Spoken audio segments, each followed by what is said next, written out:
this here and then invited guests. They will come in, they get presented for the royal, and they come in with the afterwards. That is all that happens during the court ceremony.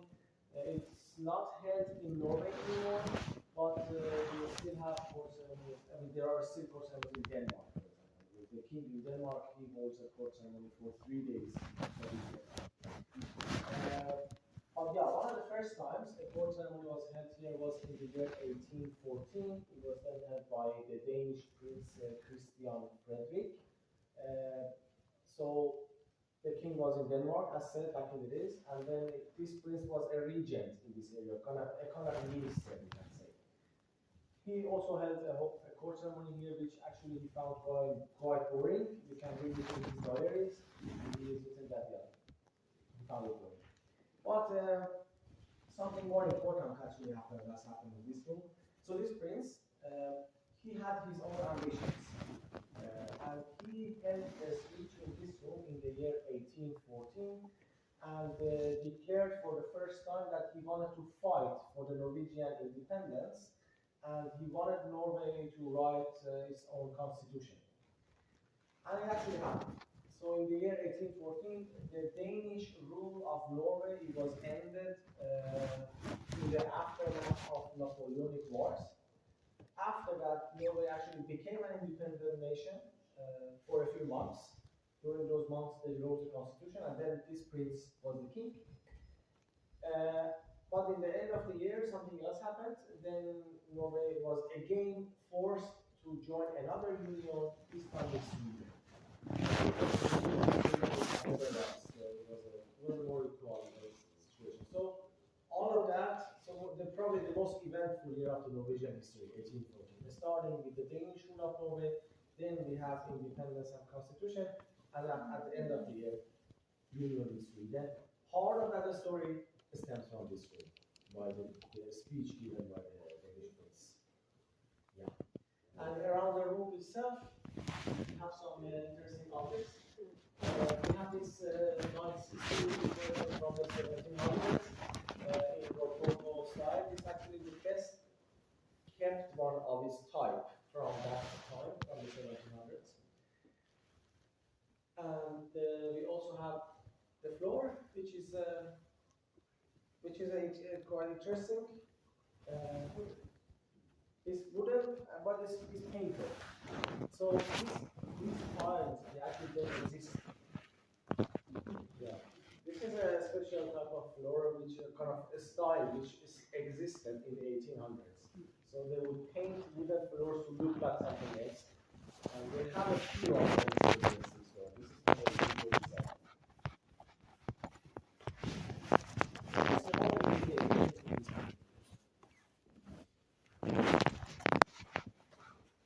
Yeah. So this was the hall of the royal court, and now we can head towards our next room.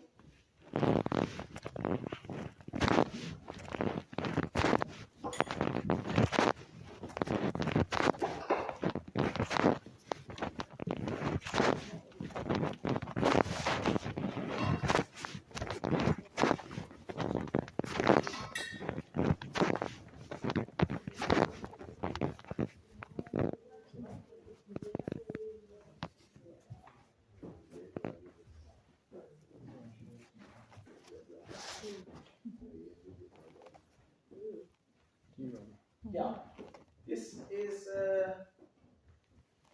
is a flower cabinet, as it's called.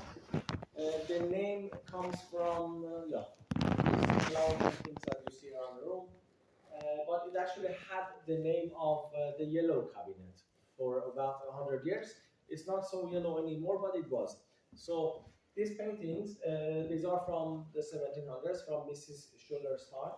But then in the 1800s, they were not popular anymore.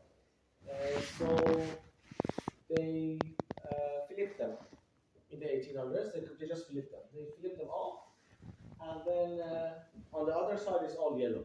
So then the room became the yellow cabinet, and it was the yellow cabinet until 1977. In that year, there has been a renovation project going on here, and during that project, project, they were actually discovered by accident. So they just found out that there was something behind that. And they were, yeah, and then Rome then got a new name and new slide.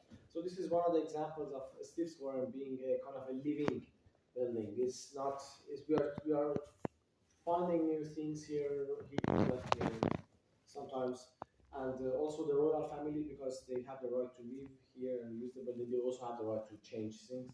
So it's not like completely constant and a static building. It changes.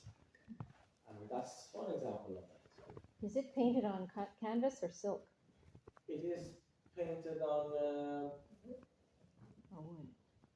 I think it's wood. Wood. Yeah, I think it's wood. Not a canvas. Okay. Yeah, so this was the flower cabinet. And now we can head towards the most important hall of the palace.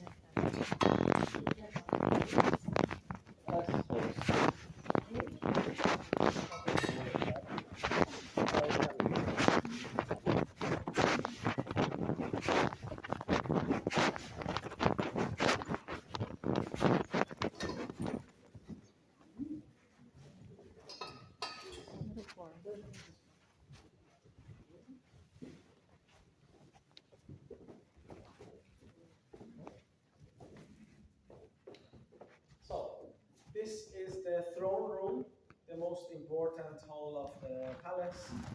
It's always central in all celebrations, all ceremonies happening in the Stiftsforum.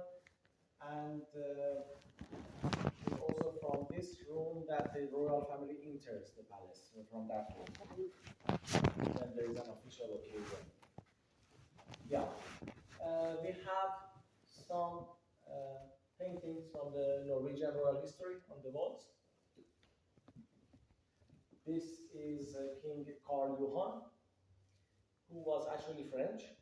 So his original name was Jean-Baptiste Bernadotte, and he became the king of Norway basically through Sweden. So the story goes that the Swedish king, King Carl XIII, he was very old and he didn't have any children. So Sweden needed somebody who could follow him, and yeah, Sweden needed a crown prince. Back in the days, Napoleon was very popular, and many people in Sweden wanted that one of Napoleon's marshals or generals become the new Swedish crown prince. So then Jean-Baptiste Bernadotte, a very close person to Napoleon, was asked if he wanted to become the new Swedish crown prince, which he accepted, and then he got basically adopted by the Swedish king. Yeah, and then 4 years later, in the year 1818, the Swedish king died, and then he became the king of Sweden and Norway, because Norway had already joined the union with Sweden in the year 1840, so he was already a union when he became the king. He was actually not a popular king in Norway for some reasons. He had played an important role in the process that forced Norway to join a union with Sweden. So Norwegians, they wanted to be independent, they couldn't, and he had played an important role there. So for that reason, he was not liked. He also had several attempts to change the constitution and extend the king's power. For that reason, he was also not liked, and he was against the celebration of the Norwegian National Day, 17th of May. Which is the day when the constitution was written. So yeah, he was actively fighting against this day also, so not a popular king in Norway. But then the story continues. So we have Karl Johan as the king of the Union, and then we have his two sons who become kings of the Union, and we have his grandson King Oscar II, who also becomes a king of the Union, and is then in the year 1905, during the reigning time of Oscar II, the Union with Sweden gets dissolved. It ends. And all of a sudden, so the Swedish king, he abdicates from the Norwegian crown, and all of a sudden Norway has a problem. So Norway had no royal house, there was no king in Norway, and there has always been a king for Norway. So Norway has been a monarchy for more than 1,000 years, And then it was it was an unusual situation for this country without a king. So then a committee of the Norwegian government started looking for candidates for a new king. Yeah. So they started looking for candidates. They had some, and eventually he became the leading candidate.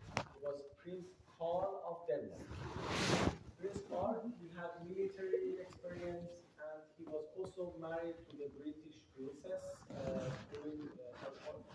Princess Maud. That meant, that would mean connections to Britain, which is a good thing for a new state. So then Prince Carl of Denmark was asked, would you like to become the new Norwegian king? He was democratically minded and knew that Norway was kind of debating whether to remain a monarchy or to become a republic. So he wasn't sure if the people of Norway want this, so he actually asked for a referendum. A referendum was held in the year 1905, where 79% of the voters voted for monarchy and for him. So then Prince Carl became the new king of Norway and changed his name from Prince Carl to King Haakon, which is a Norwegian name. Then got coronated in Trondheim, in the cathedral here, in the year 1906. That is a painting from his coronation there. So in Norway, the tradition is that whenever the country gets a new monarch, a new king, new queen, then the ceremony should be done in the cathedral in Trondheim and celebration in Stilford. That is the tradition, which is symbolic. But then his coronation became actually the last on the Norwegian history, because after that they removed the coronation paragraph from the constitution. So when his son, King Olav, was to become a king, then there was nothing about a ceremony in the constitution. So King Olav was religious and he was also very interested in history. So then they revived a ceremony that had existed in Norway from back in the benediction. And that is what we have now. So now there are no coronations anymore, but benedictions. The last painting is from the from the year 1991. So you see here, this is the crown. Is set on the side. They don't put the crown on the king's head anymore. This is one of the differences between a benediction and a coronation. So we have the cathedral in Trondheim here, and we have motifs from the city on the sides.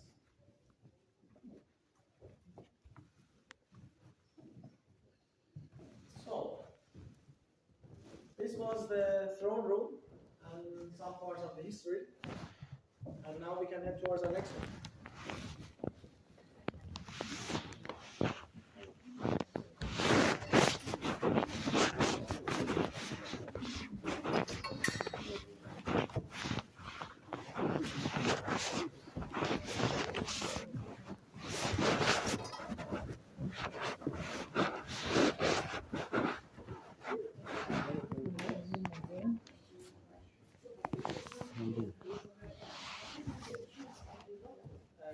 Because there were no royals in Norway, so they were looking. The mentality has been that they should be royal, and people in Norway they were commoners.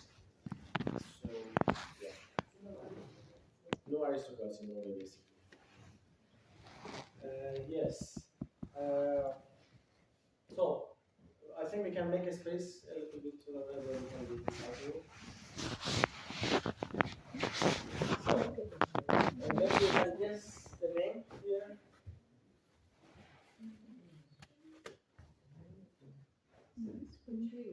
Tree, yeah, but it has to do with all the motifs, everything. Oriental, that's a good close. Yeah, it's called the Chinese cabinet. So, from the end of the 17th century, there has been a lot of fascination for the East and especially for China in Europe. And then it kind of became a standard that every large house, every palace, every castle was supposed to have one room dedicated to this kind of art and decoration, which is called the Chinesery or chinoiserie in English. A type of art and decoration with kind of East Asian or Chinese influences. So this is the sixth one, Chinese cabinet. And the paintings on the walls, they are from the 1700s, so from Mrs. Schiller's time. And they kind of reflect how people thought that the East looks like back in the days, because they couldn't travel there probably, it has been so far. It's mostly like imaginations and like thoughts about East that reflects into these paintings. Can you tell us about the heating system? So these old Norwegian stoves, they use wood for heating. They're actually quite ineffective stoves, I can say, and fortunately not used anymore. So this is actually the only object in the room which is not in that style. Is like in Roman style, and if you see, you can see. So there is. This is metal, but there we have wood. So it's like it's not really smart to have wood in a stove, but Können Sie das auch buchen dann? sorry. Könnten Sie das mal auf Deutsch sagen? Ich habe gesagt, es ist das Holz. Ja. Also wir haben das hier wir haben Metall, aber darunter Holz. Okay. Und warum Holz? Also das weiß ich auch nicht. Yeah. Yeah, aber yeah. So as I said, so it's not really a good choice.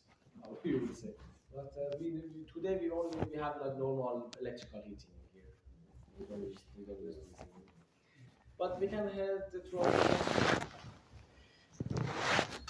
So these are still all wooden floors yes, but like this has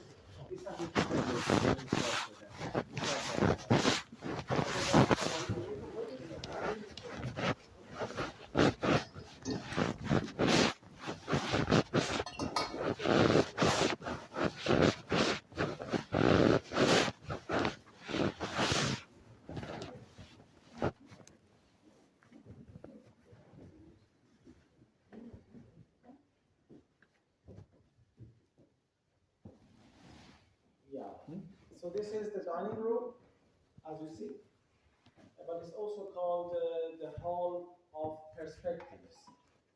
And the other name, the Hall of Perspectives, is because of the paintings with perspectives that we have around the room.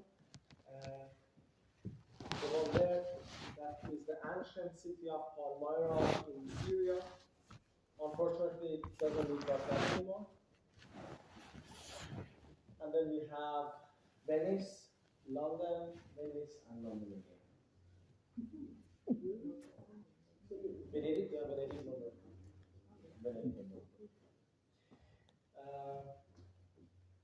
So yeah, these paintings they had the role of a conversation starter back in the day. So it's like you would sit here and they would be like, yeah, I've been there, where have you been?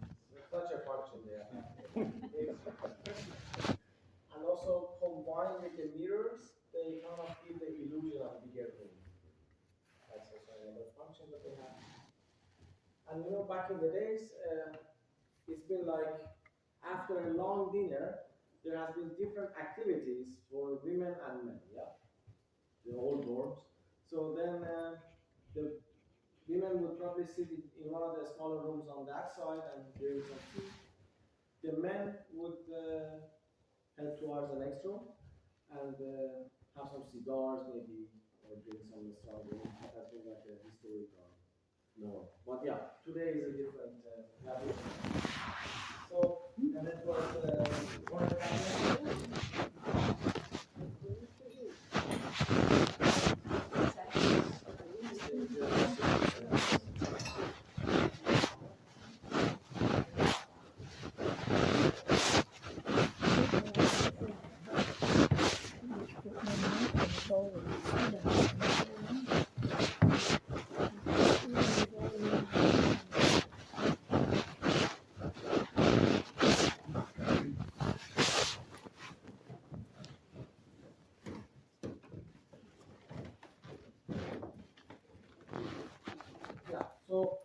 are in the corner cabinet.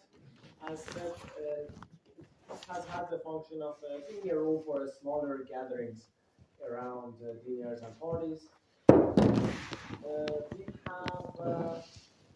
We have the oldest stove of the palace here. This stove is from 1768. Quite, actually older than the palace itself. And we have these kind of prints on the wall. You see those prints? They are actually same as the London paintings that we had in the other room. This is a technology that existed in the 1700s. So they could mass produce these prints and then they would make paintings based on them. This is so that's those two London paintings are made based on these prints. Yeah. Otherwise, we are finishing the first floor, and now we can head towards the second floor.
So this is called the adjutant's office. And an adjutant is basically a kind of a secretary, a right-hand man for the king, and also for the followers of the crown. So the king has adjutants, the crown prince has adjutants, and also the third follower of the crown. We also have a smaller statue of from Mrs. Stroller here in this room, which is based on the painting of her that we had downstairs. The room itself, functions as basically a waiting room for the second floor. So if there's an official occasion here, then you would first come here and meet the adjutant, and then you go further with the rest of the occasion. We also have this large desk here, which has a story behind itself. This desk is from the occupation time. So in the year 1940, Noeway was occupied by the German occupation forces, and they took over this building also, and they were using it for administration during the war years. And it was them who ordered this desk. After the royal family came back in the after the war, then they decided to keep this one. So this is the only object from the occupation time that we have in this story. Only visible object, I can say.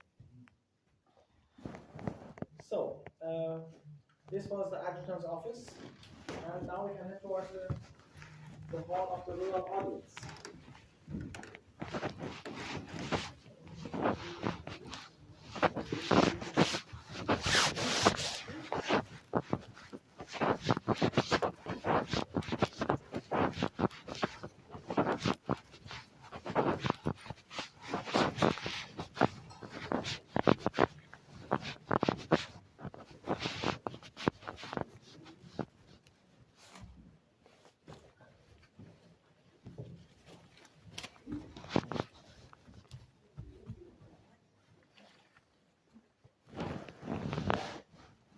As you see, this room is quite similar to the room that we have downstairs, but there are also some differences. Yeah. The one we have downstairs, that was called the Hall of the Royal Court, a ceremony that doesn't, it's not relevant over anymore. This is the Hall of the Royal Audience. An audience is actually a kind of a meeting which you can have with the royal. So if there is something you want to discuss or you want to share with the royals, then you can ask an audience.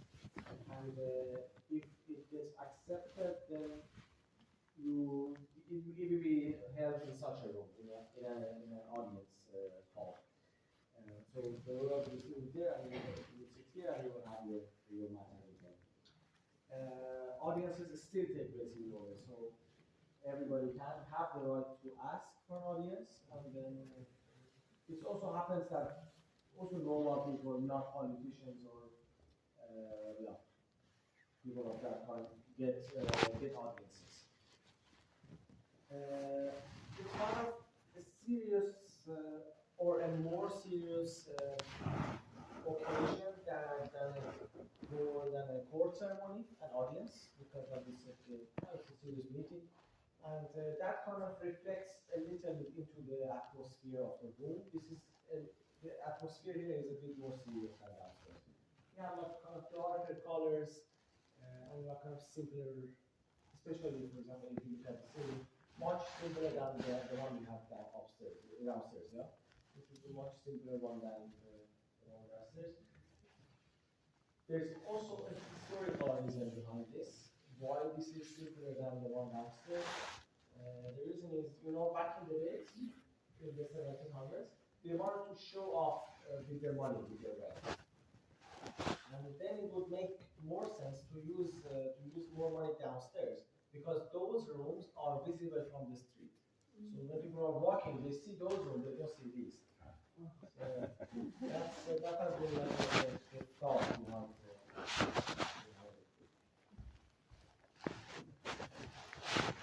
Otherwise, they come out of the door and very, very similar structure. And now we're going for the chief office.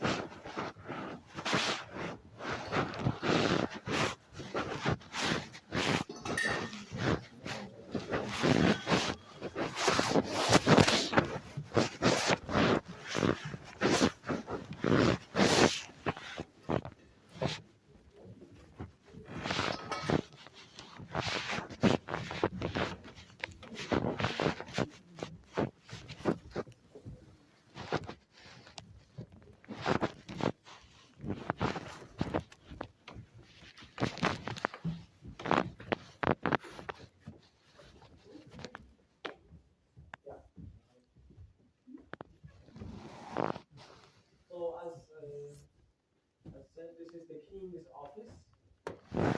Because King Noeway, he started using this room as an office in the year 1906, and the room has actually not changed much since then. It kind of looks like the same as when he started using it as an office. We have some family photos on this. This is Queen Queen Maud, who was Queen Maud's wife, the British princess. And then we have King Olav, their son, whom we also see there. You see King Olav is pictured alone in his benediction painting. The reason is that his wife, Princess Märta of Sweden, died before he became a king. And then we have Queen Victoria, the British queen, who was King Maud's mother. The last photo is from the current royal couple. That is King Harald and Queen Sophie.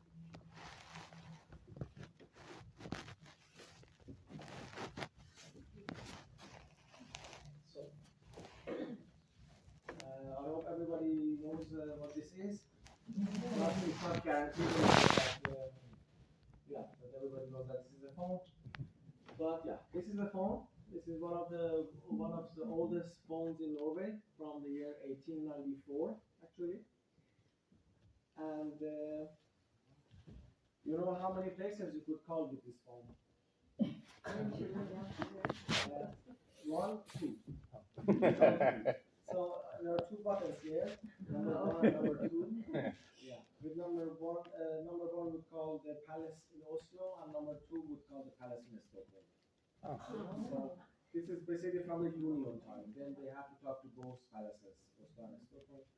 But it's actually being used. It seems that it's being used more after the Union was dissolved, because I can see that number 1 is used more than 2. Means it's being used mostly after the Union. Doesn't work anymore. So, this was the king's office. And now we can enter the room of the court.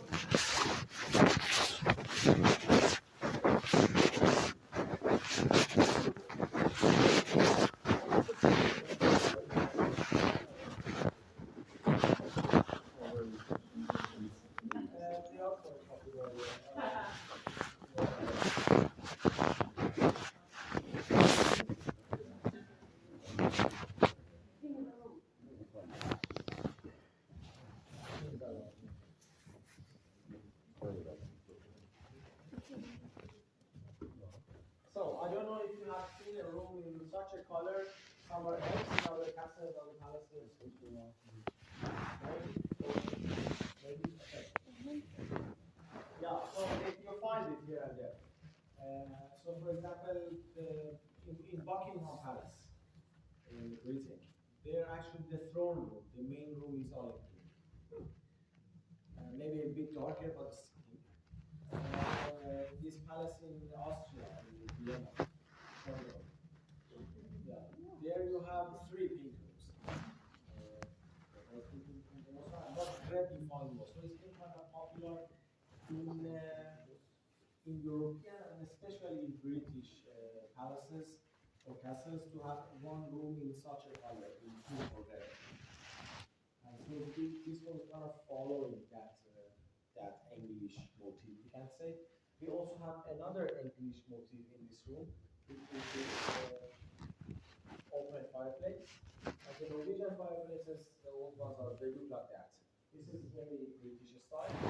And these 2 English motifs, they had the function of, or the purpose of giving Queen Maud, who was British, to give her a feeling of being at home. And the hall is called, people give it other names, but it's called the Hall of the Queen. The photo of, there was a photo of Queen Maud and King Haakon in the first one of the 2nd floor. That was taken there. Yes, it was there. And this room is kind of the heart of the 2nd floor.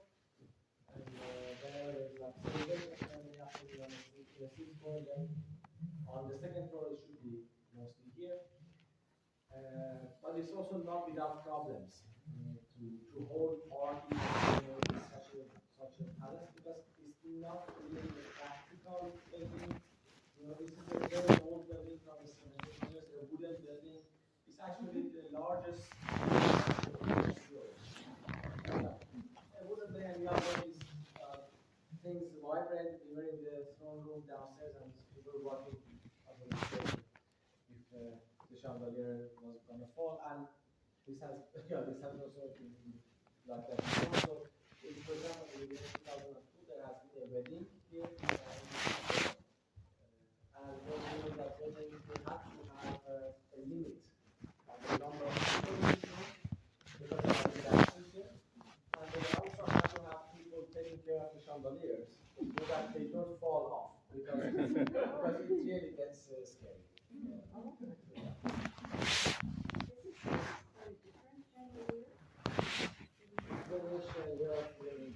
Venetian glass.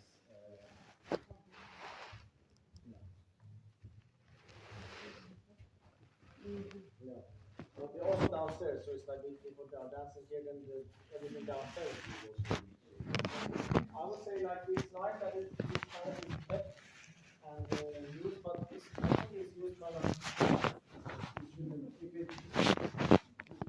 they use it more, then it gets problematic. It's not like but one of the most castles I would say that we found in Europe at least. Just like such a tradition. Yeah. So this is basically all we get to see from a Swiss poem. There is like in total around 140 rooms in this time. We get to see around 13. The rest is private. So is there another floor? Not another So bedrooms are up that way? should be, yeah. So it has kind of a U shape. So and you're on this front. You're there, and we saw the kind of the whole front part on this half of it on the second. Everything else is should be other types of rooms, bedrooms, or other like dining rooms or breakfast rooms.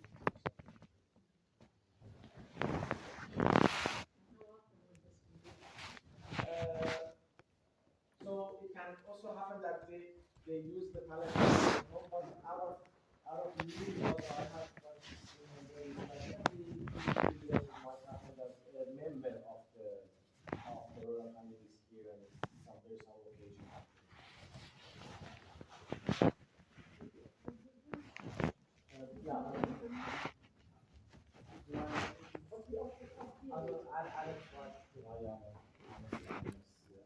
Ein Mitglied der Familie ist.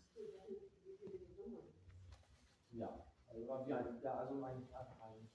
eine Residenz in der Stadt.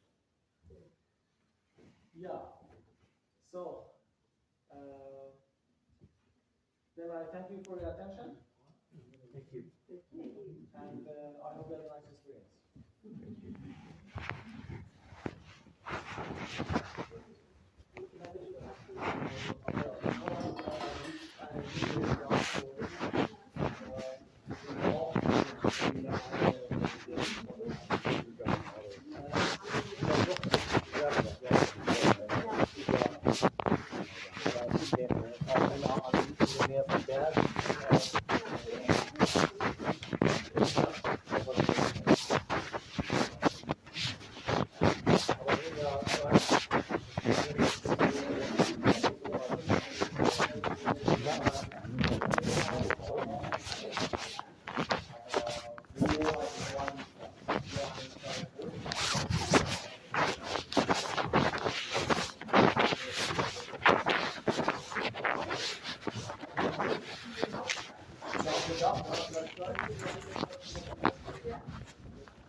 Vale, punta, ¿eh?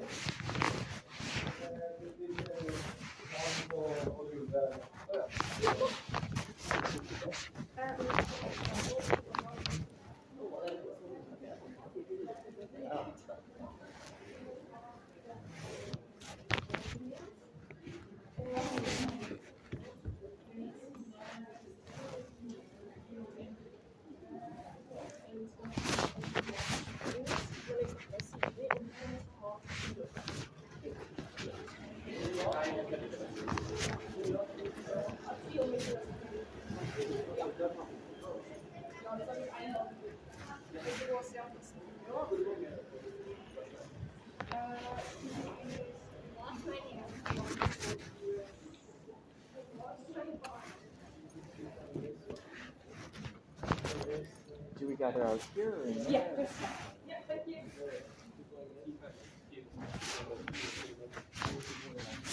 Is this a file or? I think, yeah. Mày quay để lúc qua hơn. Lúc qua mày quay.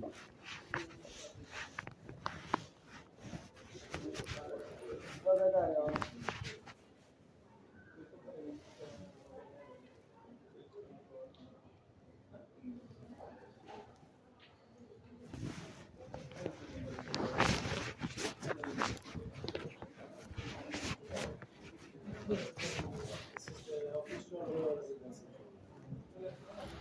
Royal residence. Not for parents, but you have private house. Đi đâu mà không nói. Đi nói đi đâu hả? Nói đi đâu đi. Ủa rồi tìm rồi. Ok.